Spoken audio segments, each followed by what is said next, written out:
ምናልባት የኔ ብቻ አይደለም የብዙዎቻችሁ ሀሳብ ሊሆን ይችላል ብዬ ነው ይሄን ማጋራው እና መልእክቱ የሁላችሁም ሀሳብ ከሆነ አጋሩት፣ ለሌሎችም ሼር አድርጉት። ካልሆነ ግን ተዉት። ግን አዳምጡኝ እስከ መጨረሻው። የታዘብኩትም ነው ሊቆረቁርም ቢችል አዳምጡት ብዬ ነው። በመጀመሪያ ሰሞኑን ስላየሁኝ ነው በአዶናይ በኩል ይሄ ቻሌንጅ ላይክ ነው ፎሎ አድርጉ። አንድ ጊዜ ራምዚ ነበር፣ አሁን ደግሞ የሆነ ኤሌክትሮኒክስ ነበር እና ይሄን ያህል ከደረሳችሁ ለከሌ ይሄን ያህል ብር ይሰጣሉ፣ መኪና ይገዛሉ እና ሞር መኪና ይገዛሉ የሚለው ለአርቲስቶች ነው። እና ምክንያቱም ብዙ አርቲስቶች በታክሲ ይሄዳሉ ተብሎ ነው። ይገባኛል፣ አርቲስት ቢከበር ጥሩ ነው። ግን አርቲስት ሁሉ ግን አርቲስት ነው ማለትም አይደለም። አክቹዋሊ ሆነስትሊ ስፒኪንግ ሌላው ነገር ምንድነው፣ በታክሲ መሄድም አይ ቲንክ ያን ያህል እንደ ውዳቂ እንደ ተራ ሰው እንደ ደሃ ሰው መታየት የለበትም። በታክሲ መሄድ ኢትዮጵያ ውስጥ እንዲያውም አማራጭ ነው። ከነዳጁ ጋር፣ ከኢንሹራንሱ ጋር፣ ከትራፊኩ ጋር፣ ከብዙ ብዙ ነገሩ ጋር መኪናም እኮ ይዘህ ጭንቀት ነው። ግን አንዳንድ ጊዜ አርቲስቶች ውስጥ በትክክል እንደው አርቲስት ናቸው። በብዛት ኢትዮጵያ ውስጥ የምታዩት አርቲስት አጎብዳጅ ነው። የህዝብን ሀሳብ፣ የህዝብን ፍላጎት፣ የህዝብን በደል፣ የህዝብን ብሶት፣ የህዝብን ጥያቄ በተሰጠው ሙያ የሚያንጸባርቅ አይደለም። አብዛኛው ከነገሰ ጋር የሚያጨበጭብ መስሎ ሚኖር ነው። መስሎ ሚኖር አርቲስት ነው ያለን። ስለዚህ ከመጣው ጋር ሆኖ ነው የሚገኘው እና እኔ አርቲስት በአርቲስትነቱ መከበሩ ምንም ጥያቄ የለውም። ግን ከሱ ሁሉ በፊት ግን አንድ ፕራዮሪቲ እንደው አዶናይ ሌሎቻችሁን ብታስቡበት በጣም ጥሩ ነው። ያየሁትና የገጠመኝ ነው። ምንድን ነው እሱም አንድ የጓደኛችን ልጅ ኢትዮጵያ እያለን ሌሊት ላይ አይ ቲንክ እዛ ሆስፒታል ልትወልድ ብላ እንደ አጋጣሚ መውለድ አልቻለችም። የተለያየ ችግሮች ነበሩባትና ዶክተሩ የለም። በኋላ ሲደወል ያው ዶክተሩ ቤት ሄዷል። በሉ ጥሩት ሲባል መኪና አዘዙለት፣ መኪና የለውም ሲባል ሰማሁ።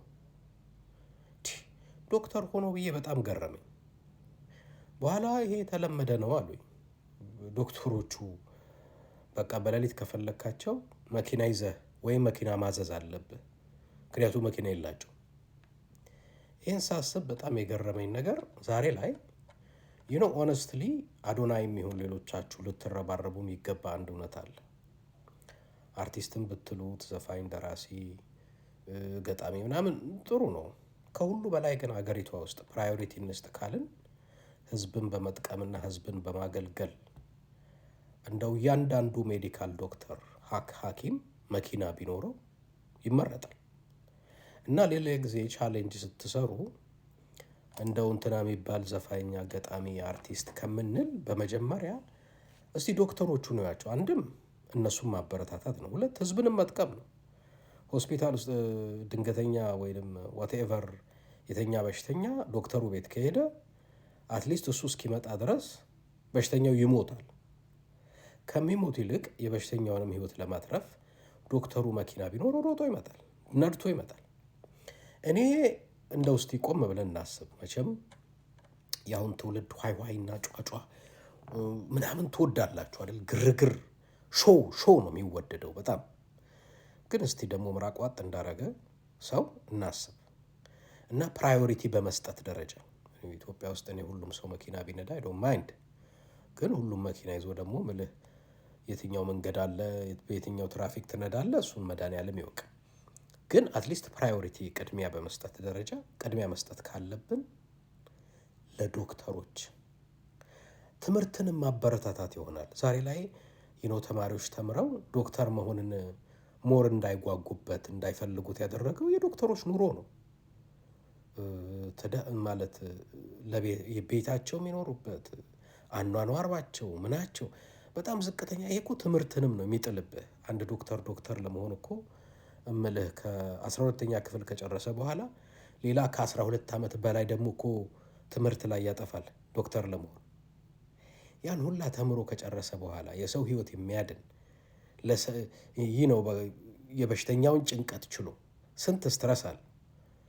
እና እኔ ምንድነው አዶናይ አይ ቲንክ ወጣት ነህ ይገባኛል፣ ግን አዶናይ ብቻ ሌሎቻችሁም ባለሀብቶችም 1 ሚሊዮን ፎሎ ካገኘን ይሄን እናደርጋለን የምትሉ እስቲ ለዶክተሮች አሁን ደግሞ ቻሌንጃችሁ ለውጡትና ለዶክተሮች በሚል ደግሞ ውሰዱት እና ይሄንን በዚህ አጋጣሚ ይሄን መልእክት ማስተላለፍ ፈልጋለሁ አዶናይና ለሌሎቻችሁ በሙሉ አርቲስቶች። እኔ መኪና ብትነዱ ምናምን እኔ ችግር ኖሮብኝ አይደለም። በእርግጥ እንዳልኳችሁ ነው ኢትዮጵያ ውስጥ አሉ ጄኒውን የሆኑ አርቲስቶች አሉ።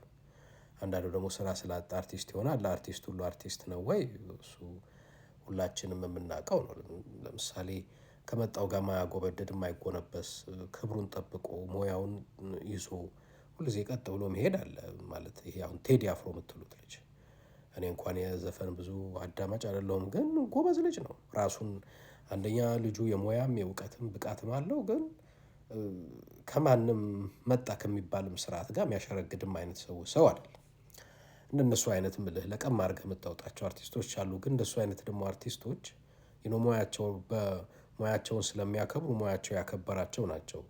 ገንዘብ ሰብስቡልን የሚሉ ሳይሆን ገንዘብ ሰብስበው የሚሰጡ ናቸው። ሌላ ደግሞ ምልህ ከመጣው ጋር አሁን በጣም ውንክፍክፍ የሆኑ አሁን እኔ እንደዚህ አረጋኸኝ ወራሽ ንዋይ ደበበ ምናምን የሚባሉ ደግሞ አሉ ምልህ አሉ። ሌሎችም እናነሳቸው ብንል ምናነሳቸው የሆነ ልፍስፍስ ውልግድግድ የሚሉ ምልህ አሁን እነሱንም አርቲስት ትላለህ ነው አይደለም። አርቲስቶች ከሆናችሁ በመጀመሪያ አንደኛ ራሳቸውን ክብራቸውን ጠብቁ፣ ከመጣው ጋር ታሸርጉዱ፣ የህዝብን ሀሳብ አዳምጡ። ህዝብ ላይ የሚሆነውን የሚደረገውን ነገር ደግሞ በድፍረት ሪፍሌክት አድርጉ። እንደሱ ስትሆኑ አትሊስት ሙያውም ይከበራል። ሙያው እንዲከበር ሰውም እንዲያከብራችሁ እናንተም ህዝቡን አክብሩት፣ ህዝቡን አዳምጡት። የህዝቡን ህይወት ጥያቄ ዋሬቨር በሙያችሁ በግጥም ሊሆን ይችላል፣ በድራማ ሊሆን ይችላል፣ በስነ ጽሁፍ በወሬቨር አርቲስት ነን ብላችሁ በተሰማራችሁበት በፊልም ሊሆን ይችላል። ሪፍሌክት አድርጎ አንጸባርቁት። እንደሱ ስትሆኑ የህዝቡን ትርታና የህዝቡን ልብ እያዳመጣችሁ ሙያችሁን ከህዝብ ጋር አድርጋችሁ ስትሰሩ ህዝቡም ያከብራችኋል። ነገ ጠዋት አይደለም መኪና ይገዛለት ፕሌን ይገዛለት ቢባል ህዝቡ ሆ ብሎ ይመጣል። አሁን ግን እኔ ሪዘርቬሽን አለኝ። አሁን በጣም ነው ሪዘርቬሽን ያለኝ ብዙ አርቲስቶች ላይ፣ ሁላችሁም አይደለም። አብዛኛችሁ አርቲስቶች ለእንጀራ ነው የምልህ። ዝም ብለህ አጭበርባሪ ወሮ በላነ ከነገሰው ከመጣው ጋር ነው ተሽሎክሉካ ተመሳስለህ ለመኖር ነው የምትፈልገው።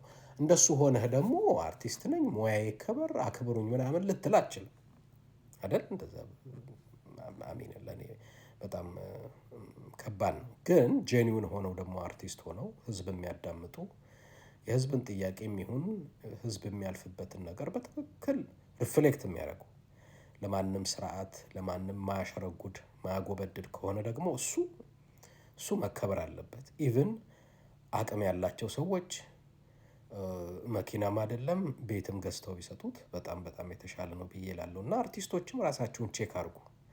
በተረፈ እናንተ ቲክቶከሮች ደግሞ በቃ ዝም ብሎ ሾዋፑን ብቻ አትፈልጉት። በቃ ጩኸቱንና አቧራ ማስነሳቱን ብቻ አትፈልጉት። አንዳንዴ ቆም ብላችሁ ደግሞ እስቲ ቆይ ፕራዮሪቲ በመስጠት ማንን እናስብ፣ ምን እናድርግ ብላችሁ ደግሞ አስቡና አቧራ ማያስነሳ ቢሆንም ለምሳሌ ዶክተርን መኪና በትገዛለት አቧራ ላይ ያስነሳ ይችላል። ግን ግለሰቡን ብቻ ሳይሆን ህዝብንም ነው የምትጠቅሙት። እና እኔ ኢትዮጵያ ውስጥ ህብረተሰብንና ሀገርን በመጥቀም ደረጃ ፕራዮሪቲ ሰጥተን ልንደግፍ ልንረዳቸው ከሚገባ አንዱ አካል እነዚህ የጤና ባለሙያዎችን ነው። እና እሱ ላይ ቻሌንጅ ብትሰሩና እነሱም በመደገፍ ባለሀብቶችም ቲክቶከሮችም ሌሎቻችሁም ይህን ብታደርጉ ትምህርትንም እናበረታታለን፣ ህዝብንም እንደግፋለን። ባለሙያዎቹንም ደግሞ ትልቅ ኢንካሬጅመንት ነው ለነሱም። እና ይህንን እንድታስቡበት ነው በዚህ ሰዓት ብቅ ያልኩትና ይህን መልእክቴን አዳምጣችሁ ይጠቅማል ካላችሁ ሁላችሁም እስቲ ፖስት ሼር አድርጉትና ወደ አንድ ግንዛቤ ብንደርስበት ብዬ ነው የታዘብኩትን ላጋራ ብዬ ነው። ቴንኪው አመሰግናለሁ። ደህና ሁኑ።